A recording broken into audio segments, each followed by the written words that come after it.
Halo, balik lagi dengan Edwin di sini di Ngegaspol, ngobrolin berita gacor soal hukum dan politik. Di episode kali ini kita akan bahas soal ada putusan yang memvonis bersalah seorang in-house counsel, in-house lawyer, corporate counsel terkait legal advice yang diberikan untuk perusahaan. Buat catatan perkaranya masih bergulir, jadi kita masih juga memantau ya bagaimana proses upaya hukumnya di tingkat banding. Tapi ini menarik untuk kita bahas, bisa dilihat di layar akan ada pemberitaan yang sudah pernah hukum online buat ya.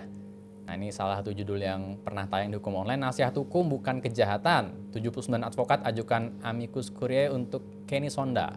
Jadi sampai ada advokat ikut-ikutan mengadvokasi nih ya. Lalu, ini dia putusannya jatuh di Maret 2025 lalu ya. Kenny Sonda diputus bersalah, tapi masih upaya hukum. Jadi ini di tingkat pertama teman-teman penonton semua. Oke, nah yang menarik hukum online ingin mendiskusikannya langsung ya dengan orang-orang yang kompeten. Karena ternyata corporate counsel itu punya organisasi nih teman-teman semua buat yang belum tahu dan sudah hadir bersama kita di sini untuk mengupas isu ini dari Indonesian Corporate Counsel Association. Sudah bersama kita VP1 ICCA Bang Randi Ikhlasardoni. Apa kabar Bang Randi? Baik, apa kabar Mas Erwin? Baik Bang Randi, terima kasih sudah meluangkan waktu jauh-jauh kemari. Dan juga sudah bersama kita masih dari pengurus ICCA ada Bang Chandra Agus Salim, Deputy Head of Advocacy. Apa kabar? Yes, betul. Baik, Mas Edwin, apa kabar juga? Baik juga Bang Chandra. Oke. Nah, soal apa itu ICCA kita akan dengar langsung lah. Kita mulai dari Bang Randi. Bang, mungkin bisa dikenalkan ICCA ini apa Bang? Ya, itu mungkin sebelum kita kenalin, kita ada hal yang menarik di ICCA kita temukan gitu ya. Ketika kita lagi sosialisasi, kita lagi ke kampus, ke acara-acara perkumpulan in-house ataupun lawyer, masih banyak yang ternyata melihat in-house counsel itu apa sih gitu. Nah, ternyata in-house counsel ini profesi yang memang akan dijalani oleh para lulusan fakultas hukum. Nah, di sini ICCA telah 21 tahun berdiri. Wow. Jadi telah cukup lama berganti-ganti presiden. Presiden kita saat ini ada Ibu Sara Desi Sumardi, presiden pertama di ICCA. Dan kita terdiri dari para in-house counsel yang bekerja di perusahaan. Jadi kalau di lawyer ada Pradi, di in-house counsel ada ICCA. Dan kita alhamdulillahnya masih single bar ya, Mas Chandra ya. Jadi kita masih solid ya. Dan sekarang member kita sudah hampir lebih dari 800. Wow. Dan kami yakin dengan mungkin member hukum online yang langganan dan subscribe, pasti lebih dari sana banyak potensi para penonton yang mungkin belum bergabung dengan ICCA bisa bergabung untuk bisa makin solid para in-house counsel Indonesia. Oke, keren banget. Jadi tadi udah dijelasin tuh. Organisasi profesinya in-house counsel atau corporate counsel atau in-house lawyer ya Bang ya. Jadi buat yang belum tahu nih para penonton, khususnya teman-teman mahasiswa hukum ya yang lagi tertarik sama karir legal officer tuh juga termasuk ya Bang. Legal officer Ya, itu juga nama masuk. lainnya. Di situ ada legal officer, ada legal manager, ada general counsel. Nah, semua itu sebenarnya adalah part dari in-house counsel. Sepanjang mungkin mereka belum posisinya di level manajemen sehingga bukan hubungan karyawan lagi. Oke, Ya. kalau manajemen lain ceritanya Bang ya. Oke, menarik. Jadi buat yang baru dengar nih ya, ada nih organisasi profesi untuk para in-house counsel legal officer. Oke, kita sekarang balik ke topiknya nih Bang Randi ya. Bang Chandra. Isu ini menjadi menarik buat hukum online karena sependek hukum online memantau sejak berdiri 25 tahun lalu ya, seperempat abad yang lalu tuh kami belum pernah mendengar ada kasus semacam ini yang konstruksinya, karena ini yang semoga kami tidak salah, nanti mohon dibantu didiskusikan nih Bang di sini.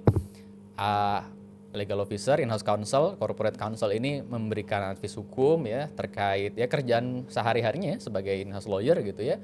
Tapi kemudian terus dilaporkan pidana gitu ya oleh pihak tempatnya bekerja, dan itu dipersoalkan berangkat dari advice hukumnya. Yang kami pantau ini kan putusan yang sudah jatuh ini pakainya pasal 372 KUHP dan pasal 551 ayat 1 ke 1 gitu ya. Penggelapan dan penyertaan. Ini menarik nih, kami juga penasaran gitu ya karena pidana umum gitu ya. Kami awalnya saat memantau apakah ini terkait dengan tindak pidana ekonomi, ternyata enggak, pidana umum. Yang kedua yang dipakai penggelapan dan penyertaan. Jadilah kami penasaran untuk membicarakan ini langsung dengan ICCA sebagai organisasi profesinya. Nah, dari pertanyaan pertama dulu nih Bang. kan pada dasarnya kerjaan, tolong dikoreksi, kerjaan in-house counsel itu kan memberikan ya legal advice gitu ya untuk perusahaan. Dalam hal ini ya kliennya berarti kan si perusahaan tempat dia bekerja. Nah, bisa diceritain nggak sih Bang sebenarnya konstruksinya kalau dibandingkan dengan advokat yang sama-sama memberikan jasa hukum gitu ya, ini gimana terkait imunitas dalam kerjaannya gitu ya? Apakah yang di advokat juga berlaku juga untuk in-house counsel? Boleh dari Bang Randi dulu, nanti Bang Chandra boleh tambahin juga ya Bang. Siap, siap. Baik, makasih nih Mas Edwin. Jadi saya sama Bang Chandra di sini karena memang beliau yang memotori advokasi di ICCA. Jadi nanti pasti dia akan banyak menambahkan apa yang saya sampaikan. Nah, tapi dari sisi saya sebenarnya kami dari sisi di ICCA itu ada board, ada bertujuh sebagai yang dipilih pada saat itu, dan ada beberapa komite-komite termasuk ada Bang Chandra di dalamnya. Kita memang melihat in-house counsel itu profesi yang cukup unik gitu. Uniknya kenapa? Karena cukup memiliki irisan dengan profesi lain sebagai advokat. Banyak in-house counsel yang ternyata juga memiliki license sebagai advokat. Nah, namun juga ada in-house counsel yang memang profesinya pure dari awal lulus kemudian sampai dengan pensiun di in-house dan tidak mengambil sertifikasi advokatnya gitu ya. Jadi untuk dua modal yang tadi ada irisan tersebut, tentu pendekatannya tidak bisa per se sama dengan pendekatan yang dilakukan dengan pegawai lain di bidang suatu perusahaan gitu ya, karena agak unik tadi, uniqueness-nya tadi di situ.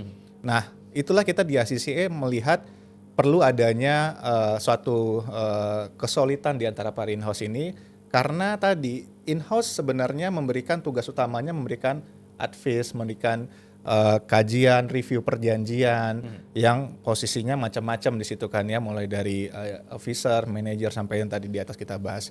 Tapi sebenarnya ketika dia memberikan itu dan dia juga kebetulan punya license advokat, apakah ini memberikan juga perluasan tadi hak-hak imunitas, attorney client privilege yang juga bisa terjadi di sana. Nah, ini menarik sebenarnya.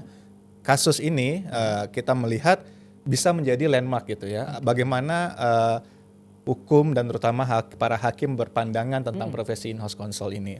Saya mungkin ingin melihat pandangan yang sering juga disampaikan oleh senior saya Bang Frederick yang juga kuasa hukum dalam penanganan perkara ini.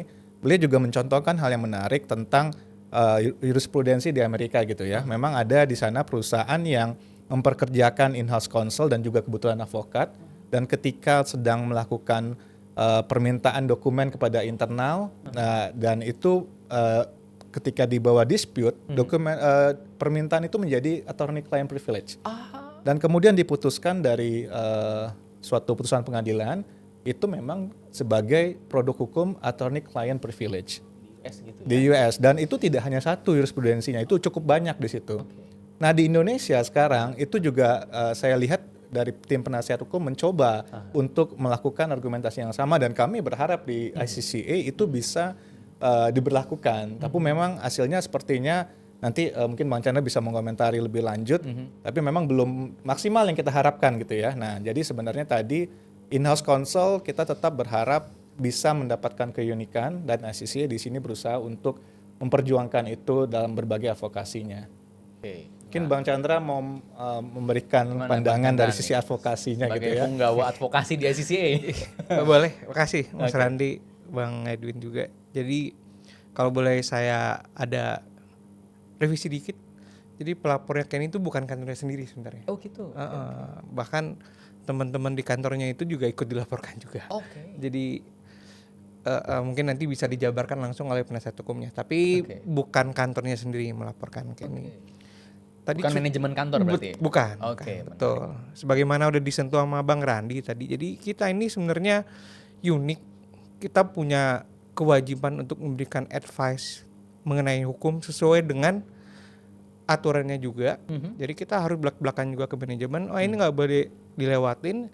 Ini boleh. Ini setengah-setengah.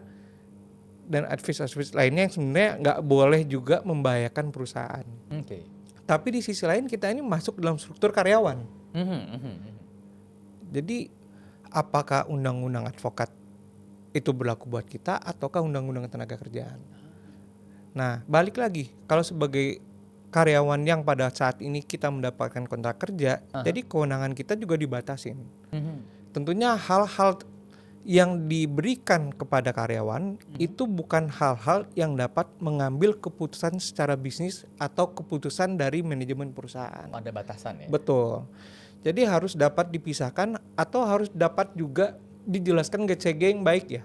Corporate governance Betul. Kita in-house counsel ini kita memberikan advice sesuai dengan dasar hukumnya. Apabila ada kontrak kita jelaskan kontraknya apa, ada aturannya kita jabarkan juga peraturannya apa, sehingga manajemen dalam mengambil keputusan itu sudah berdasarkan peraturan yang jelas. Tapi apakah kita bisa mendikte manajemen untuk mengambil keputusan tertentu? Tentu tidak. Karena keputusan itu menjadi keputusan yang ditentukan sendiri oleh manajemen. Dalam hal ini mungkin direksi ya. Oh, oke. Jadi case ini sangat menarik karena pasti teman-teman in-house counsel yang lain jadi agak takut ya. Ketar-ketir. Ketar-ketir ini. Ini udah ada presidennya, udah putus. Udah putus, udah ada presidennya. Mbak Kenny banding, mudah-mudahan bandingnya hasilnya juga bagus gitu ya. Tapi kalau ini tidak banding dan putusan tetap seperti ini, kita dalam memberikan servis kita kepada perusahaan juga pasti nggak akan maksimal. Akan keluar banyak disclaimer lah dari kita. Nah kalau kita keluar banyak disclaimer, user kita manajemen juga pasti nggak bisa ngambil keputusan secara teliti juga. Jadi secara helikopter view-nya akan bahaya terhadap bisnis. Oke, jadi nggak bagus juga nih ya Betul. untuk hubungan pihak manajemen juga dengan si legal officer dan in-house counsel ini ya. Betul, karena kalau kita nggak bisa kasih service yang menyeluruh, yang lengkap, terlalu banyak disclaimer-nya, di satu sisi kita nggak kasih advice yang bagus, kasihan kepada user kita juga. Tapi kalau kita kasih advice yang terlalu ribet juga, kepleset, kita sendiri yang kena. Bisa backfire ya. Benar. Jadi memang ini harus jadi konsiderasi juga teman-teman in-house. Di ICCA kita juga sedang berusaha. Sebenarnya dari awal kita juga tetap berjuang, tapi semenjak ada kasusnya Mbak Kenny kita tetap ngegas lagi akhirnya. Seenggak-enggaknya kita harus punya payung hukum. Oke. Atau standarisasi pekerjaan kita. Oke, jadi ada standar yang bisa menjadi proteksi mitigasi. Betul. Teman-teman dari advokat, kebetulan saya juga punya license advokat, itu sudah punya payung hukum undang-undang advokat. Jelas. Kalau yang punya lisensi advokat Betul. ya. Betul. Tapi apakah itu berlaku buat kita belum tentu juga. Masih di pertanyaan terbuka Betul. juga nih ya. Tapi kalau untuk advokat jelas ya ada pasalnya yang mengatur. Pada waktu mereka memberikan layanan jasanya, pelayanan kepada kliennya, itu dilindungin oleh hukum, baik di luar atau di dalam pengadilan. Nah kita belum punya itu. Kalau kita dibiarkan seperti ini terus, tentunya servis yang kita kasih kepada perusahaan tidak akan menyeluruh, dan perusahaan dalam mengambil keputusan juga tidak akan maksimal. Jadi secara bisnis juga sepertinya tidak akan bagus juga. Dan sebenarnya menarik Bang Chandra, karena kalau kita lihat in-house itu, kan bedanya dengan lawyer atau external counsel, seringnya kita dituntut sebenarnya lebih cepat. Betul. Karena kita ada pada lingkaran pemutus yang langsung ketika something happen yang ditelepon duluan tuh biasanya pasti general counselnya, head legalnya, legal lah malam pokoknya. pun kapan-kapan ada, pasti diteleponin dong. Betul. Gitu. Iya, Kadang si head legal atau general counsel ini nggak mungkin punya kesempatan nelfon external counselnya, dia consult dulu dengan external counselnya Kalau gitu punya kan. itu ya, punya. Kalau punya time in the luxury of time ya oke dong gitu bisa. Tapi kalau lagi krisis genting something happen dan kemudian ditelepon tengah malam, dia harus dituntut memberikan jawaban dong. Betul. Sedangkan ini kualitas jawaban ini memberikan dampak yang besar gitu kan. Nah ini kalau tadi kata Bang Chandra, kalau itu tidak diberikan perlindungan hukum juga, nah akan banyak jadinya advice dari in-house counsel yang padahal akan sangat menentukan mau nggak hanya dari sisi aspek tata kelola dan governance, tapi juga ini dampak ekonomi kan, banyak keputusan bisnis yang diambil gitu ya. Nah itu menjadi concern kita di ICCA gitu. Nah bagaimana perlindungan itu bisa diberikan nanti ke depan, sehingga tadi kebetulan nih kami berdua punya license, tapi mungkin ada yang nggak punya license gitu kan. Nah sedangkan yang punya license saja di case ini sekarang menjadi seperti ini, nah bagaimana nanti yang lain. Nah ini kita harapkan ada nih kesadaran dan semakin bisa terlindungi profesi ini karena keunikan tadi itu. Oke, menarik ya. Jadi ini bisa jadi presiden yang perlu didiskusikan lagi nih ya. Karena kami juga penasaran sih dari hukum online ya. Sejauh mana kasus ini akan bergulir karena putusannya masih belum berkekuatan hukum tetap ya. Belum Karena kan masih ingkrah. ada upaya hukum ya Bang ya. Kita masih akan pantau lagi. Tapi soal dampak kan udah bisa ditakar dari sekarang ya. Ini Yes. kalau masih sama, bagaimana kira-kira cara penegak hukum melihat, bagaimana pengadilan melihat gitu kan profesi ini dan dampaknya gitu kan. Nah, sekarang balik lagi nih mungkin ke Bang Randi juga nih Bang. Dari sudut pandang ICCA ya. Bagaimana akhirnya ICCA melihat putusan ini bisa berdampak dalam relasi ke depan ya di industri ini ya, karena kan ini profesi yang khas ya, maksudnya profesi yang udah ada sendiri gitu ya. Oke, kalau advokat external counsel, tapi in-house lawyer ini ya ini advokat juga walaupun ada yang nggak punya license, tapi kan posisinya sama ya, ngasih jasa hukum untuk tempatnya bekerja. Nah, ini putusan ini berpengaruh kayak gimana sih Bang ke depan kira-kira nih? Kalau prediksi atau mungkin penerawangan ICCA gitu. Iya, mungkin pertama kita lihat faktanya dulu nih. Oke. Faktanya pada saat putusan ini keluar, permintaan kepada ICC untuk menjadi menyediakan lah fasilitas untuk diskusi, untuk memberikan sharing antar para industri itu meningkat dengan sangat tajam. Kita diundang di berbagai asosiasi industri, kemudian juga bahkan ada juga komunitas dari sisi yang digerakkan oleh pemerintah gitu ya untuk berusaha untuk memberikan sharing bagaimana point of view ini gitu. Nah, kami melihat memang ini pertama tadi paradigma in-house counsel ini akan menjadi lebih sangat lebih hati-hati. Nah, tapi itu juga bisa tadi yang kami khawatirkan translate ke lebih banyak bisa jadi non plain vanilla legal language gitu ya. Padahal kan seharusnya in-house ini yang bicaranya we speak the business gitu kan. Kita yang mentranslate dari belasan atau bahkan ratusan memo dari external counsel. Kemudian manajemen nanya gitu ya, ini apa sebenarnya dalam mungkin bisa dari waktu cuma 5 menit, 10 menit.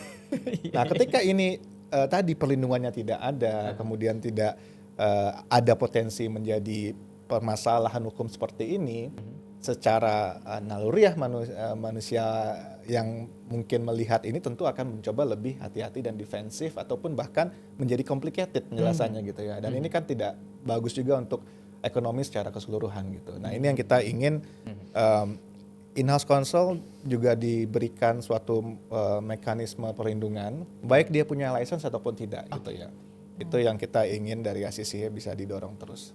Oke, nah jadi pengen nanya ke Bang Chandra nih, yang menjadi punggawa advokasi. Nah ini kan masih bergulir ya, ekspektasi dan rencana ada nih, ICCA menyatakan sudah akan ada upaya-upaya. Nah tapi paling nggak nih Bang, saat ini nih Bang Chandra, ketika kasus ini masih terus bergulir, putusannya sudah jatuh demikian adanya dengan segala sudut pandang kita, apa nih yang mungkin perlu diantisipasi buat para legal officer, para in-house counsel, in-house lawyer ya, yang sedang masih berkarir ya, sedang asik-asiknya berkarir, apalagi yang pemula yang belum semuanya punya license advokat juga dengan segala tadi mungkin ada hal-hal yang perlu dilengkapi ke depan ya untuk pelindungan profesi ini. Apa nih menurut Bang Chandra yang perlu dipersiapkan atau diantisipasi, dimitigasi atau ya supaya situasi ini tidak berdampak buruk buat si in-house lawyer sendiri dan juga buat perusahaan. Iya.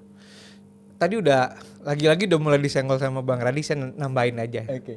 Jadi sebagai in-house counsel kita tuh dituntut untuk paham bisnis juga. Oke. Paham bisnis karena kembali lagi teman-teman kita dari eksternal itu kalau menanyakan suatu terkait bisnis dan hukumnya pasti ke kita dulu. Oke.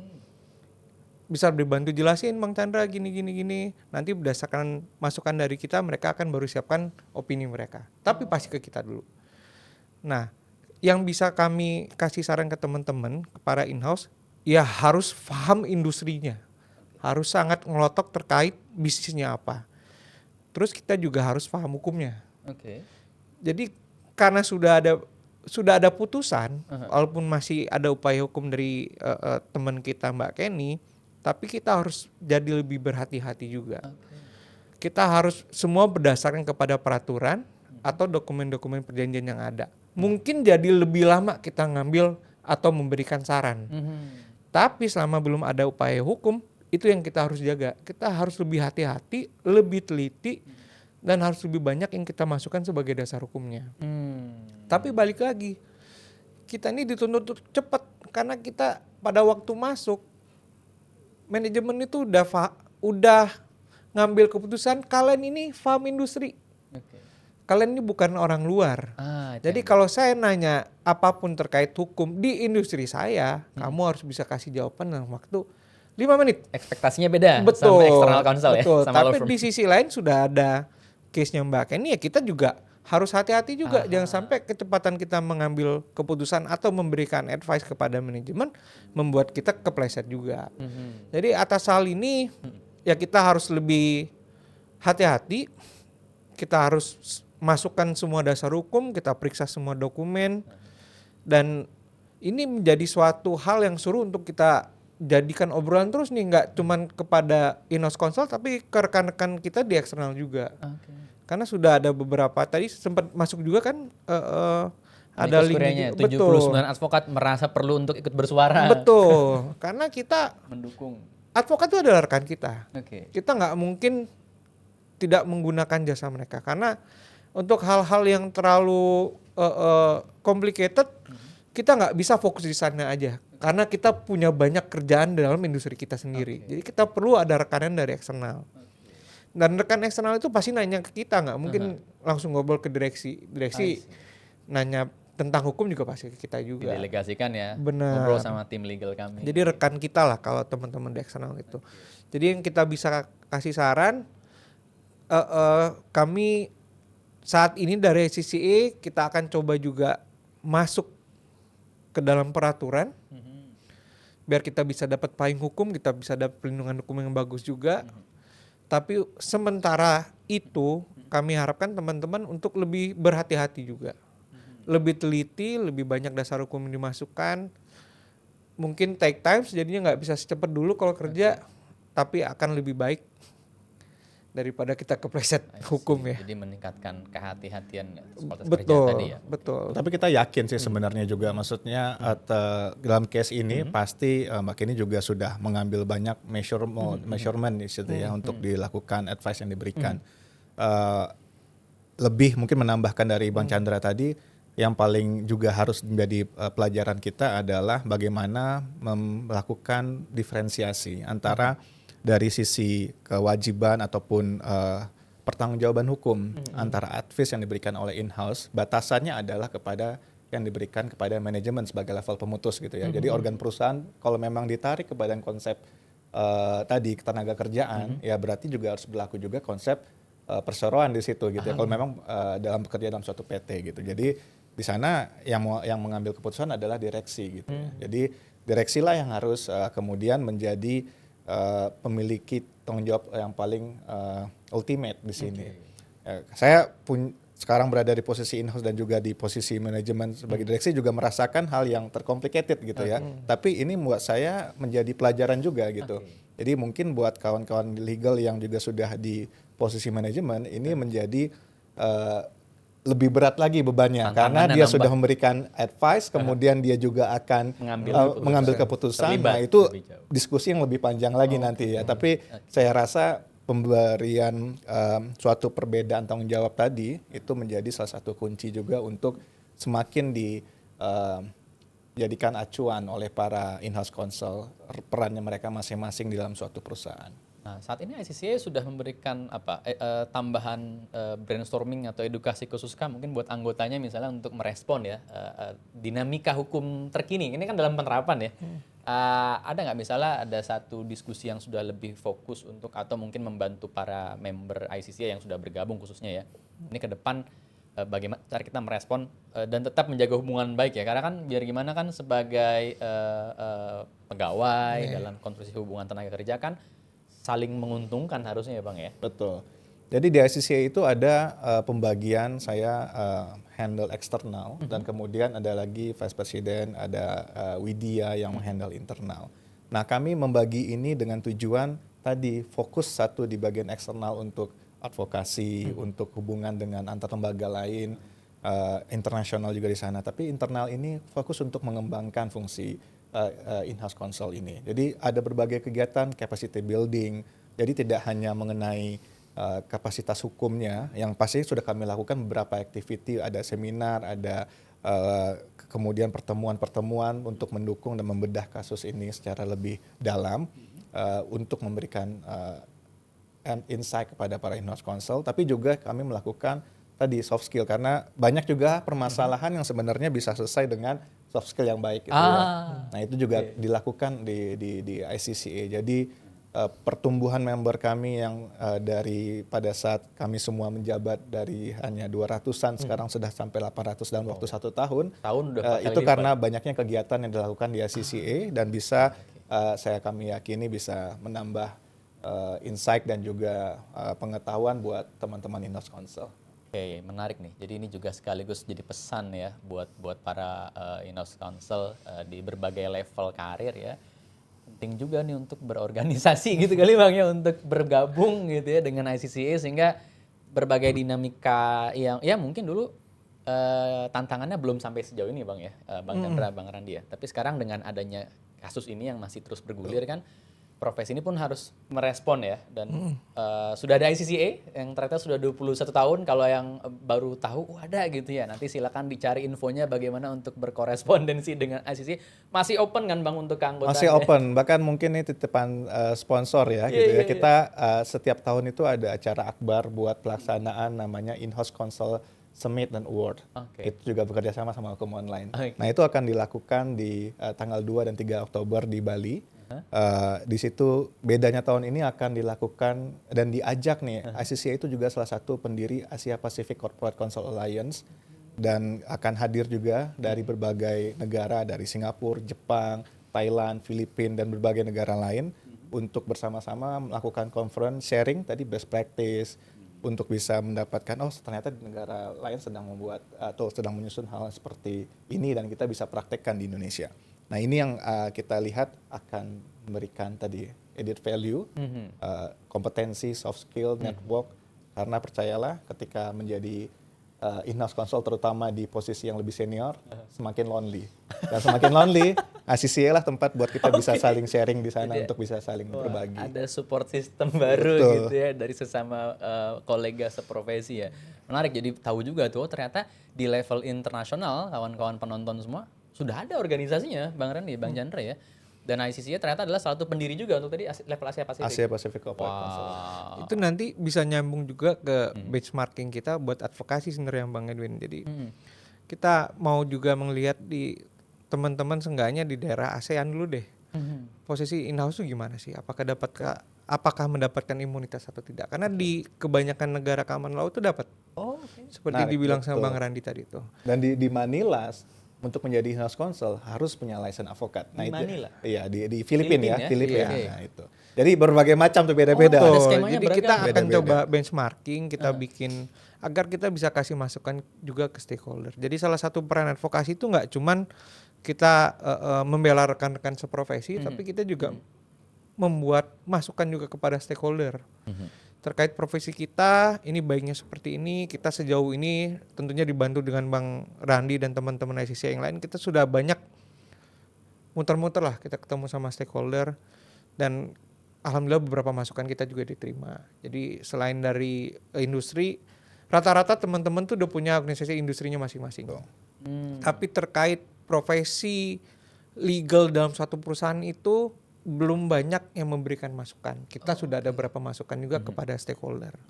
Nah ini acara yang nanti akan berlangsung di Bali itu kita akan masukkan sebagai benchmarking juga. Negara ini ada loh ketentuan hukum yang memberikan imunitas kepada in-house counsel. Kita akan coba masukkan itu ke teman-teman, ke para stakeholder. Ayo dong, kalau pengen industrinya maju tentu perlu di backup sama struktur perusahaan yang bagus juga. Menarik. Ini acara di Bali ini hanya untuk member ICCA atau boleh bergabung? Seluruh in-house counsel. Jadi open ya, walaupun belum jadi member, belum jadi anggota boleh ya? Betul. Oke, ini pesan penting ya buat para in-house counsel yang belum tergabung dalam ICCA dan mau join acara di Bali di bulan Oktober ya. Nanti bisa ikut bergabung, bahkan mungkin meresmikan keanggotaannya di sana. Jadi pesan sponsor ya. Jadi nanti infonya di mana? Simak di Hukum Online ya. Beritanya pasti ada di Hukum Online. Nanti info publikasinya Oktober ya Bang ya? Oktober 2 dan 3. 2025 ini ya? Betul. 2025 ini. Oktober tanggal 2 dan 3. Betul. Di Bali sambil healing mungkin ngambil cuti. Oke deh. Nggak terasa obrolan kita udah sampai di ujung dan makasih banyak Bang Randi, Bang Sama-sama, Chandra Bang Edwin. sudah meluangkan waktu untuk berdiskusi, menceritakan situasi terkini dan ini menambah wawasan tentunya buat para penonton hukum online baik yang sedang meneropong gitu ya, yang merencanakan baik itu mahasiswa hukum atau yang sudah berkarir di entry level gitu ya, bahwa situasi ini atau case ini penting buat disadari. Jangan-jangan ada yang belum ngeh gitu ya, bahwa ini dampaknya sebesar itu. Betul. Dan masih bergulir perkaranya, jadi kita masih memantau, melihat. Tadi udah ada masukan-masukan dan berbagai tips juga dari Bang Randi, Bang Chandra untuk yang sedang berkarir nih sebagai in-house counsel untuk ke depan bagaimana lebih hati-hati dan seterusnya. Dan kalau mau lebih lanjut ya berdiskusi ya ada ICCA lah. Iya. Kemudian membantu untuk menceritakan di podcast ini, tapi tentu waktu juga yang membatasi kita semua. Terima kasih sudah menonton, menyimak sampai di sini. Jangan lupa like, subscribe, dan komen. Share juga videonya dan berbagai episode lain yang sudah tayang di Ngegaspol Vonis di podcast Hukum Online ini. Dan sampai jumpa di episode selanjutnya. Bye-bye. Thank you Bang Thank Randi. you.